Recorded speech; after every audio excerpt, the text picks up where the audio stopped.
په پکتیا ولایت کې یو شمېر بزګران او بڼوال له کرنې ریاست څخه د همکارۍ غوښتنه کوي. دوی وایي تر دې دمه ورسره د کرنې ریاست لخوا هیڅ راز همکاري نه ده شوې او زیاتوي چې په خپل لګښت یې شنې خونې او بڼونه جوړ کړي. دوی وایي پخوا یې کاروبار ډېر ښه و، خو اوس له خپلو بڼونو او شنو خونو څخه د مزدور مزد او خپل کړي مصارف هم نشي پوره کولی. دوی د بازار نشتون او د سړو خونو نه درلودل د خپلو لویو ستونزو په توګه یادوي او په دې برخه کې له کرنې ریاست څخه د همکارۍ غوښتنه کوي.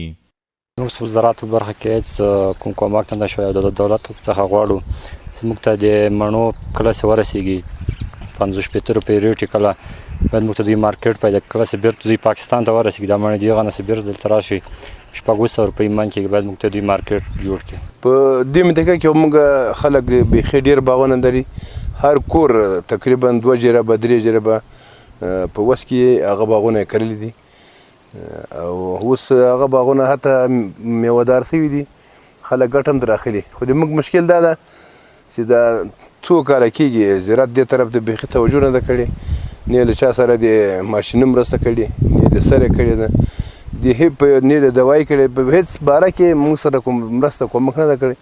زموږ خلک ټول مرستې ته اړتیا لري، باید د خلکو سره ښه مرسته وشي. له هر څه نه، له باغ نه، له ښه له بد نه یې ډېره اصل زیاته دغه نه پر اوس کلې ما 3.5 زره منه بازرګي کړي.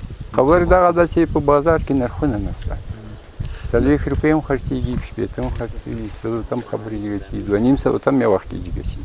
که دې نرخ لږ ښه دا ډېر ښه اصل ورکوي. د پکتیا ولایت د کرنې ریاست مسؤلین هم د لرې پرتو ولسوالیو یو شمېر بزګرانو ستونزې مني چې پخوا ممکن له دوی سره د نامنویو له امله همکاري نه وي شوې، خو اوس ډاډ ورکوي چې دوی به د خپل توان سره سم د پکتیا ولایت د هرې ولسوالۍ بزګرانو سره همکاري کوي. دا چې بعضو بزګرانو دا غوښتنه کړې وه چې موږ ته مرستې نه دي رسېدلې یا ځینې کسان ګیله کوي، نو د دې اصله عامل دا دی چې په تر اداره کې چې کوم مؤسسې فعالیت کوو دوی ته تمرکز اکثریت په مرکزي ولسوالۍ باندې و، لکه دوی یوه ستونزه د امنیت احساسوله په مخکې وخت کې چې هلته امنیت نشته په اطرافي ولسوالۍ کې. نو اوس الحمدلله چې په ټولو ولسوالۍ کې امنیت ته پوره ډاډ اطمینان ورکوو، کوم چې دوی ځي انشاءالله موږ ورسره همکار یو. د کرنې وزارت بیان مصباح الدین مستعین بیا وایي بزګران نه باید د چا په مرستو تکیه وي. نوموړی وایي د دوی هڅه دا ده چې دوی ته سالمې مشورې ورکړي تر څو په ځان بسیا او له ستونزو خلاص شي.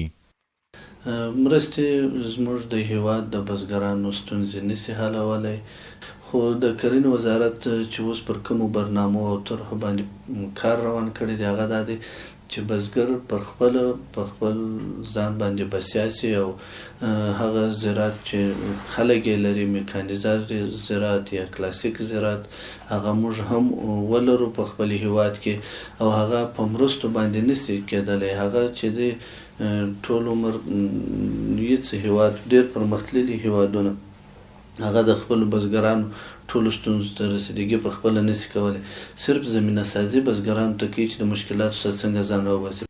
په سویل ختیځ زون کې پکتیا ولایت هم یو له هغو ولایتونو څخه دی چې ډیری خلک یې په کرنه او مالدارۍ بوخت دي، خو د یاد ولایت بزګران چې د خپلو حاصلاتو د ساتلو لپاره مناسب ځای او بازار نه لري هر کال له زیان سره مخ وي. عزت الله احمدزی CMG پکتیا.